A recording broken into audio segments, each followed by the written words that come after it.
G'day all, thought I'd do a video up, maybe answer a few questions I'm getting asked lately. Done a engine conversion in the 99 3.2 D22 Nissan Navara. Was running well, done a head on one, and the other one, got a second one, a crack in the bore, so thought bugger it, let's put something that's going to last theoretically a lot longer, and at the end of the day, a bit more power, just something different, each to their own. So I put a 4BT Cummins into it. It's a 3.9 litre. All I've done is a complete engine swap. I've fabricated my own adapter plate and engine mounts, and also the sump. I understand what people don't like doing front end or independent front suspension conversions, because yes, if it's solid diff, a lot easier.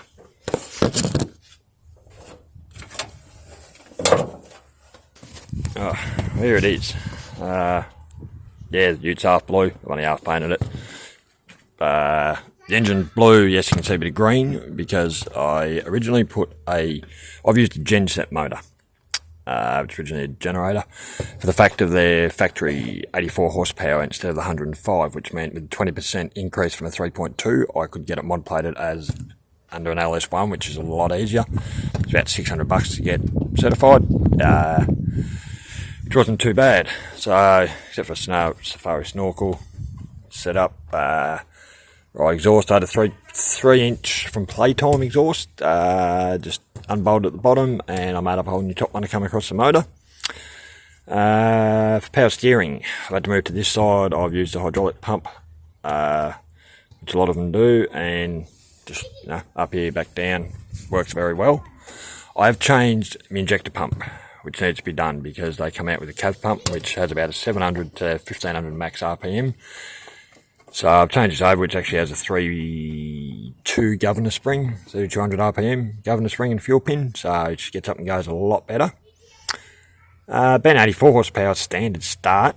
With that, I am hoping now with new injectors next week, and we'll play around the pump a bit, I should be able to get up around the 100, aiming for about 150, which is more than enough for what I'm after.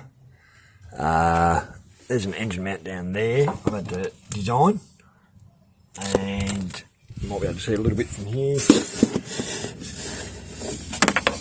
I actually made a 20mm adapter plate between the motor and the gearbox, for the fact of Cummins run a bell housing, so I've just copied that to the back of my block, the mine bolt to the back of my block, and then I've made my box bolt to it, and in a few parts actually directly straight through that completely. Works A1, so I'm running a standard gearbox with just an Outback Extreme heavy duty clutch.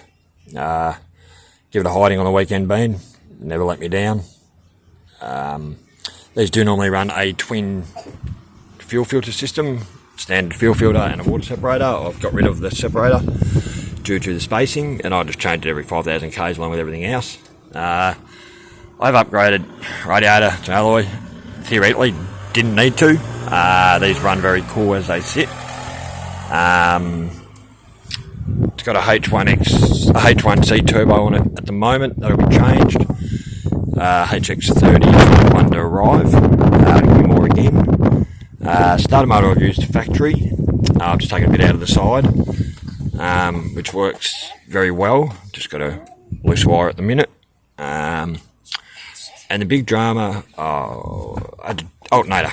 I've had to change over to one with a vacuum pump on the back, been for the brakes. And what else have I changed? The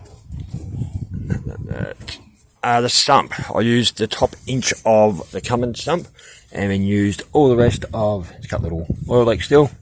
It's a project, it's still going. Used all the rest of a 3.2 sump, so my holding capacity is meant to be at 10 litres. They recommend with the Cummins 8 to 10. I'm running at about 9 litres in it, so I'm quite happy with it. I put a front locker in it, just for all driving, even the power up between the whole four. Works very well. running 35, just running about 22 to 2400 RPM at 110 k's down the highway. That's running 4.6 diffs, 4.6. I'm looking at going down to either 4.3 or 3.9. I want to lower it a bit. Everything else is stock standard.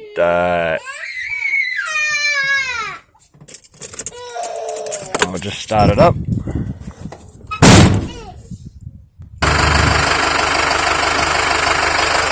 Alright, so at the front end, yes, to me, it does sound like a tractor with the bonnet up.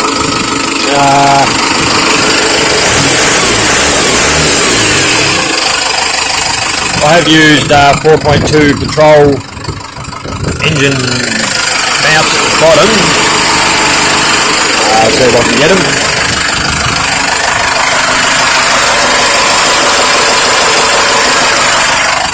Standard ones were just like a paint shaker.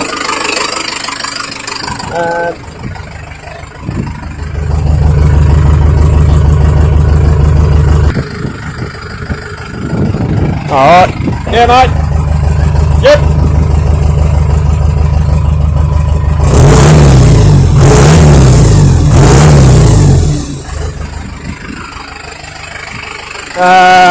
Any questions, feel free to ask below. I've never done this before. Just getting asked lots of questions and thought I'll try to answer what I can. It's been the best project build I think I've done. I'm very happy with the extra power. A lot more power in the bush theoretically. So, I don't know, like I said, if anyone else got any other Navara builds out there, love the idea of them. I'm only went this way. To me, diesel and water, petrol and water don't mix.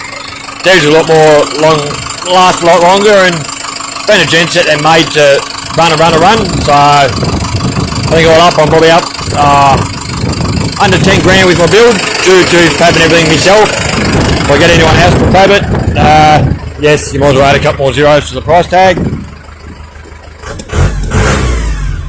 Enjoy.